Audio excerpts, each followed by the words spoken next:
Does Apple Inc. own directly or indirectly AOI, AOE, and ASI? Yes. And where is AOI a tax resident? It does not have a tax residency. You know, we're talking about 10 to 15% of the world's financial wealth basically being invested offshore beyond the reach of tax authorities. So far from being a success story, I regard the City of London as the world's biggest tax haven.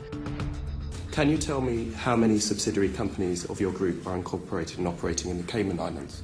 I don't have that number with me either. You have 181. There are $1.6 trillion booked to Cayman Islands banks.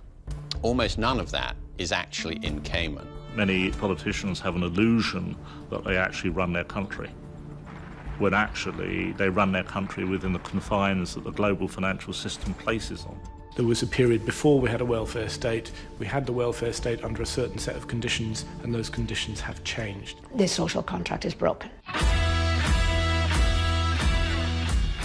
People didn't invest money into services. I mean, you look at the state of the roads here, the most basic thing, and there's potholes everywhere. Property tax they're introducing, water tax, all these new taxes, personal taxes. What's different about Google, we're not selling books and we're not making coffee. The consumers are based on the computer science. That is what creates the economic value for Google. What does Bermuda create? Kodak had hundreds of thousands of employees, really good, solid middle-class jobs.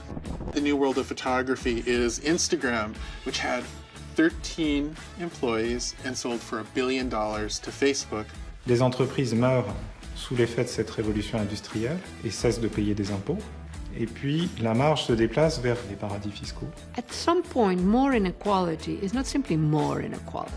It needs another name. People are being expelled from livelihoods. We are the 99%! We are the 99%! People used to, in their positions, use that money to invest in our country, to invest in people, and they're not doing it anymore. And as a nurse, I would say they're probably a little bit mentally ill. It's not normal to want to hoard all that money. And the people in this country need it. We pay all the tax you require us to pay in the UK. We paid £6 billion of tax last year. We're not accusing you of being illegal, we're accusing you of being immoral.